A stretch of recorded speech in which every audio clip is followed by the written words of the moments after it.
¿Vive allí? Sí. ¿Quieres que vayamos? Bueno.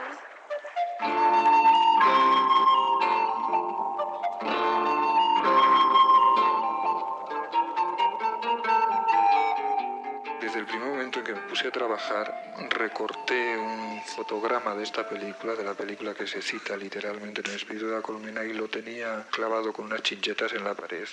Era un fotograma que reproducía esa escena primordial de la película de James Whale, en donde a orillas de un lago el monstruo de Frankenstein encuentra a una niña. Parece una barca. ¿Qué había sido Frankenstein para mí? Había sido un mito descubierto en un momento de la infancia con una mezcla de atracción y rechazo. Y esa era mi experiencia primordial, y a ella me remití. Por eso yo creo que es muy buena idea la inclusión de los dibujos infantiles al comienzo, ¿no? Que son también eso, como imágenes primordiales. Es decir, te resume la película sin contarte la historia. Cuéntame lo que me vas a contar. La película. Era un mundo, aparte ya de Frankenstein, era un mundo muy impresionante para una niña de 6 años. Todo el ambiente, todo el rodaje, todos los silencios, todo el misterio. Hay un momento en la infancia que donde los seres humanos viven más en el interior del mito que en el interior de la historia. Pienso que estas niñas no tenían que saber mucho de la guerra civil, apenas nada, pero sí que había el mito de un fantasma, de un monstruo que le alimentaba sus vidas, que a través de él llegaron a una forma de conocimiento. ¿Qué es lo que todavía le falta a don José? Silencio, Isabel. Las protagonistas son 2 niñas, Isabel Tellería y Ana Torrent, que tenían 6 años cuando hicieron la película, ahora creo que tienen 7. De las 2 hermanas, una ya distingue bien la realidad y la ficción, y la otra no. Yo no distinguía todavía. Me acuerdo mucho, por supuesto, de Víctor Erice, cómo nos hablaba de la calma de la voz, de la santa paciencia, de mucho, sobre todo de la voz así como muy tranquilizante. Pero luego además también él quería conservar esa intimidad y esa relación, que no dijeran acción y miráramos a uno, miráramos al de sonido o al operador. No, que nosotros vivíamos como en nuestro propio mundo, ¿no? Y ese mundo lo quería mantener muy único y muy cerrado entre nosotras, ¿no? Que era como viven las niñas en esa casa, ¿no? En su mundo de niñas.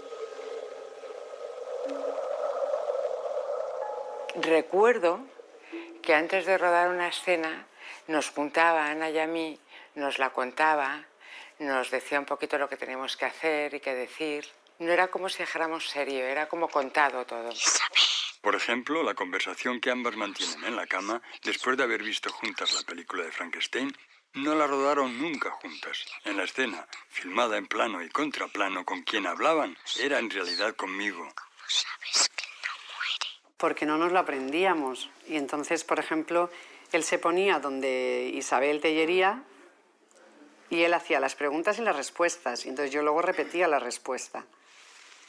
Es un fantasma. No, es un espíritu.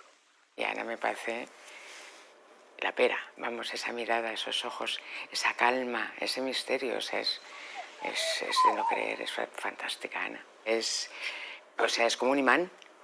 A Ana la escogí en un colegio, recorrí varios colegios de Madrid. Isabel es sobrina de un amigo mío, también director, Jaime Chavarri. Esa escena me encanta porque es verdad, o sea, no se supone que no nos podíamos reír, nos entró el ataque de risa a las 2 y así se quedó la escena, pero ataque de risa de verdad. Ya está. Luego se quitan los pelitos. Sí. Hay otra que es cuando estábamos peleándonos con las almohadas. Nos daba también la risa porque no podíamos con las almohadas. Eran más grandes que nosotras, pesaban mucho. Entonces nos caíamos y no las podíamos levantar y teníamos que hacer guerra de almohadas y no podíamos porque éramos muy pequeñas.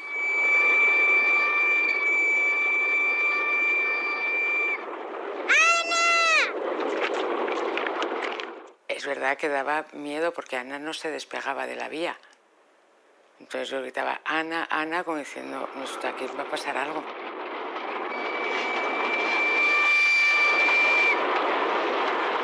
Era una cosa impresionante. Tenía unos ojos.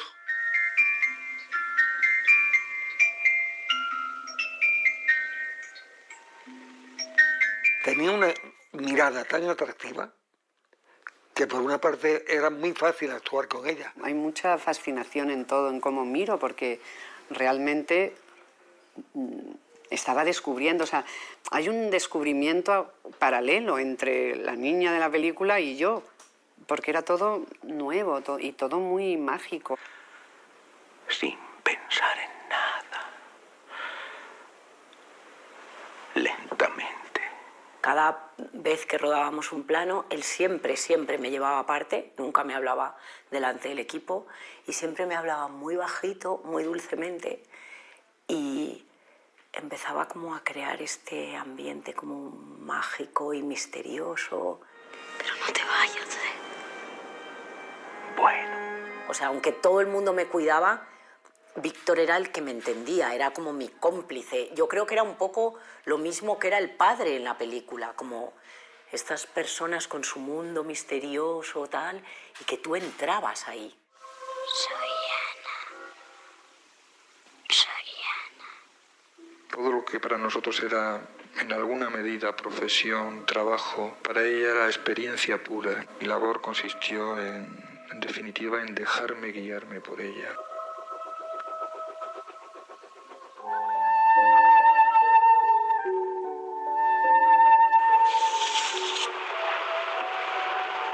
Yo he oído mucho el rumor de que durante el rodaje del Espíritu de la Colmena nadie creía en la película. ¿Esto es cierto?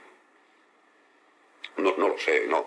Lo que ocurría es que nadie creía que esa película se iba a poder entender, cosa que yo creo que hasta cierto punto sigue siendo cierta. Los guiones, claro, no tienen nada que ver con lo que luego el director tiene en mente. Y claro, yo leí el guión, bueno, son dos niñas y no sé qué, mi marido era el Fernando Fernán Gómez y yo pues una ama de casa y tal. Pero claro, la idea que tenía era tan fantástica. Casi desde el principio, Ángel Fernández Santos y yo tuvimos la sensación de que no íbamos a contar exactamente una historia. En una primera instancia, las figuras de los padres se nos aparecían como una especie de sombras. Nos bastaba con la imagen única, primordial, que de manera espontánea habíamos percibido de ellos. Un hombre que contempla el crepúsculo, una mujer que escribe una carta. Resulta difícil volver a tener nostalgia después de lo que nos ha tocado vivir en estos últimos años. Y un día también tenía que escribir una cosa así, dice, no pienses en nada. Entonces me rebelé, digo, oye, es que piensas siempre. O pensaré que tengo pipí, o pensaré que tengo hambre, o pensaré que tengo que comprar. Fernando. El Fernando Fernán Gómez, pobre, me decía, Teresa, ¿tú sabes qué hacemos en esta película? Porque es que no sabíamos muy bien por dónde navegábamos, ¿sabes? La película se llama El espíritu de la colmena. Han pasado muchos años, se ha hecho la crítica, se han leído comentarios, intervengo en la película en una parte como actor y yo no sé cuál es el espíritu de la colmena. Alguien que veía a las claras la agitación innumerable de los panales, el zarandeo perpetuo, enigmático y loco de las nodrizas sobre las cunas de la nidada. La misión del jefe de fotografía es hacer una imagen, naturalmente dirigida por el director, es decir, discutida anteriormente en la película por el director y él, pues una imagen que ayude absolutamente a la comprensión del fin. Él marca toda una nueva generación de directores de fotografía que hacen una luz como más, diría yo, más natural, una luz distinta que el blanco y negro, una luz que te haga creer que eso puede existir y te incorpore a la pantalla. Y eso lo consigue Luis Cuadrado en toda su primera película, pero sobre todo en esta del espíritu de la colmena. Un día llegó Víctor a la oficina de Elías con un libro de Vermeer y le dijo a Luis, mira, yo quiero este tipo de luz, una cosa dorada y tal y cual. Entonces Luis Cuadrado se volvió y me dijo, Jaime, pon cristales amarillos en las ventanas. O sea, él todo era pragmático, todo era tal, pero luego hizo una fotografía maravillosa que había entendido perfectamente lo que Víctor quería. Tiene claramente una influencia de Vermeer, pero es porque en principio Cuadrado ha utilizado eso que se llama en fotografía North Skylight, la luz del norte del cielo, que quiere decir la luz sin sol, la luz de rebote que da el cielo y que entra muy suave, que no es nunca fuerte, no es cortante. Creo que está muy claro, muchas referencias a Vermeer. Yo creo que todo lo que es el personaje de Teresa y algunos contraluces, cuando está de pie tocando el piano, escribiendo las cartas, yo creo que es muy obvio. Pero yo creo que al final lo que hizo Luis Cuadrado realmente es crear todo un universo casi pictórico muy propio. Casi todos los elementos de la decoración que usé estaban ya allí. Lo único que cambiamos o modificamos fue la tonalidad de las vidrieras, que casualmente tenían la forma de celdillas. Las citas han sido siempre, y son perfectas, Vermeer y Rembrandt. Yo siempre he añadido una más, que es la de Zurbarán. Me parecía que una cierta manera de poner en imágenes, de tratar la luz, tenía mucho que ver con algunas pinturas de Zurbarán, esas figuras exentas, simplemente con una luz que cae sobre ellas, sombras muy nítidas. Me interesaba esa vinculación con el arte español. Mamá, ¿tú sabes lo que es un espíritu? Recordamos ahora El espíritu de la colmena. ¿Qué es hacer una película, una primera película con un realizador? No es el caso de Víctor, porque es una persona muy sedada, muy tranquila y muy cerebral y lleva todo absolutamente estudiado.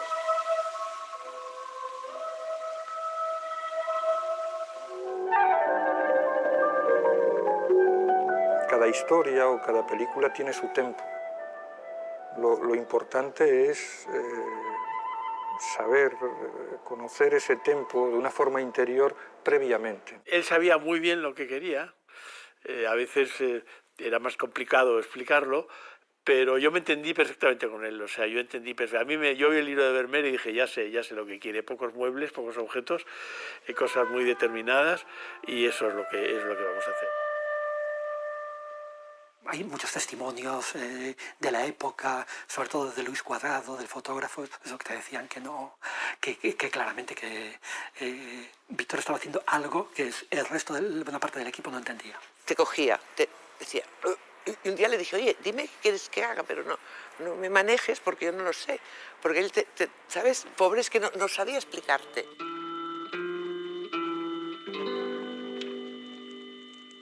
Él te daba unas explicaciones y te dejaba tu aire. Y yo hago juegos de mano, y entonces le dije, yo sé hacer juegos. Dice, pues a ver si haces como que el reloj desaparece. Entonces le hacía un juego que hago, era una escena muy cercana, porque él estaba como allí con nosotros, la cámara encima, los tres, en un espacio muy pequeño. Víctor dejaba que la química entre los actores funcionara un poco también por sí sola, ¿no? Ya te digo que yo no le vi nunca dirigir a los actores, pero estuve en la escena de las setas y la escena salía... Mírala bien. ¡Orejas!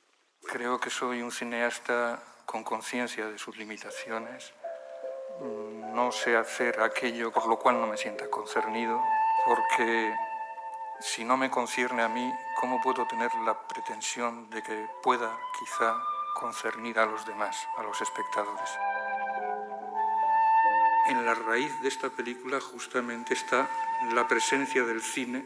Es el cine el que, llegando a un pueblo de la meseta castellana, transforma de alguna manera la realidad, la pequeña realidad de dos seres humanos, dos niñas que están descubriendo el mundo. El cine tiene una cosa extraordinaria que no tiene ningún otro lenguaje, que capta como ningún otro medio el acontecimiento real. probablemente es el momento que yo he captado como director más esencial, más importante, ¿no? Es el único plano de la película rodado con la cámara en la mano. Lo rodó Luis Cuadrado sentado en el suelo y captó justamente el momento en que Ana descubría, pues, puesto que la proyección que hicimos era real, su reacción ante la escena del encuentro entre el monstruo y la niña. Es un instante irrepetible. El momento que yo considero esencial de esta película es un momento en donde toda esa premeditación, ¿no?, formal queda desbordada.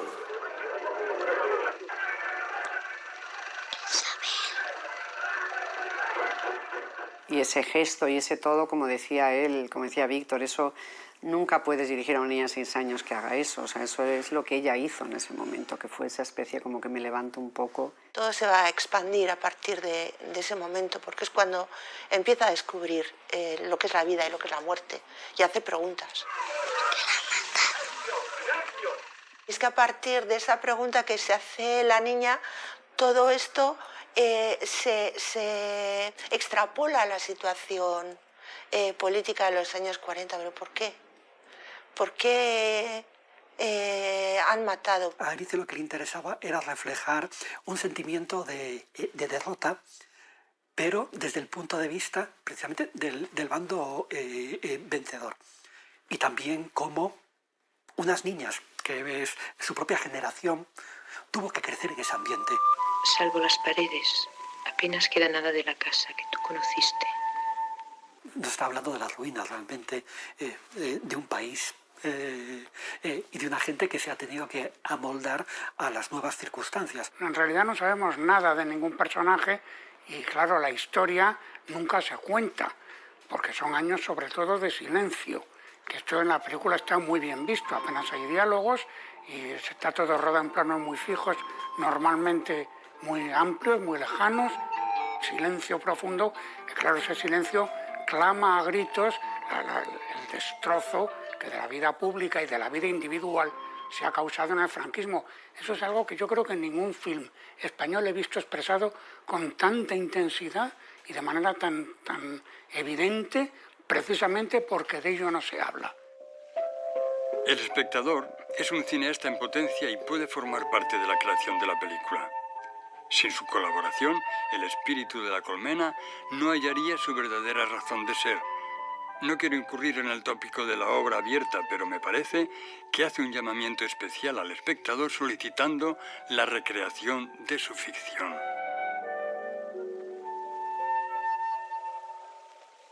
Las cosas que quedan un poco como misteriosas.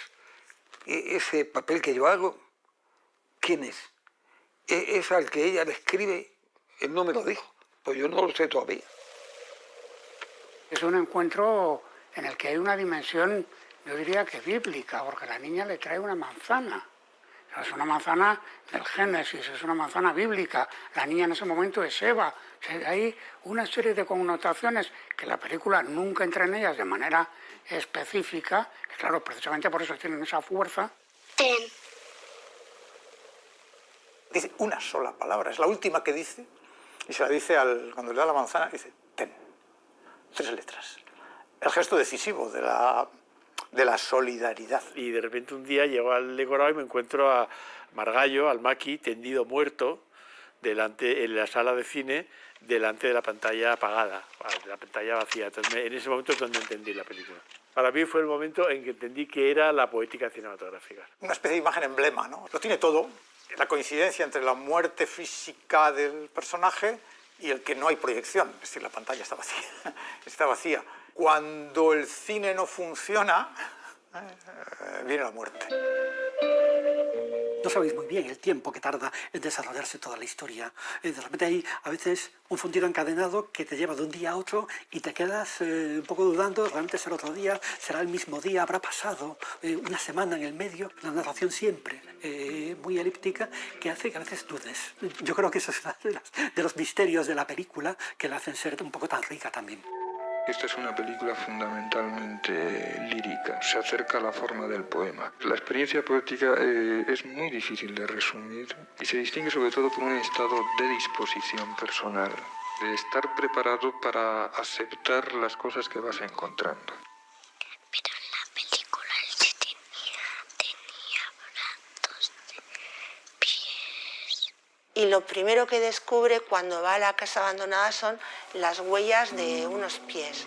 Pero me parece mucho más curioso el encuentro con el fugitivo, cuando lo que hace la niña es atarle los cordones de los zapatos, de alguna manera atarle a la vida. ¿Por qué aparece Frankenstein en la película? ¿Por qué se materializa el fantasma? Si decidí finalmente mostrar a Frankenstein fue por Ana Torrent, recordando la conversación que sobre el monstruo había tenido con ella el día que la conocí.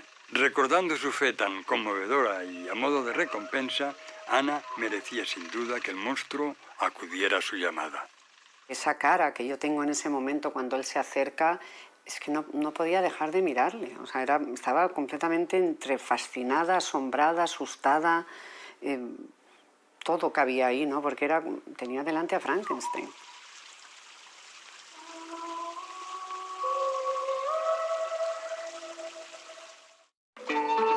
Para mí el estar en este festival supone algo muy simple y al mismo tiempo muy importante, que es la primera y hasta ahora única posibilidad de poder enseñar el trabajo que acabo de realizar. En la película una de las dos se enamora del monstruo de Frankenstein, ¿no es así? ¿Cuál de las dos es? Esta, es esta.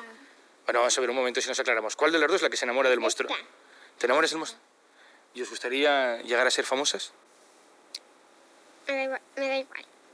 ¿Y a ti? A mí me da igual. ¡Ya viene! Si El espíritu de la colmena es una película que se ha proyectado en todo el mundo y que ha conmovido a personas de las más distintas nacionalidades, es porque quizá toca algunos elementos primordiales que pertenecen a todas las infancias sin distinción. Una especie de cuento en el cual una niña descubre la vida, la muerte, a través de una serie de pistas y de hitos que se van desarrollando a lo largo de toda la película. Es un film realmente excepcional, pero no ya excepcional en el cine español, que hay muchísima obra genial y maravillosa a lo largo de la historia del cine español, pero es también una de las películas más grandes de la historia del cine.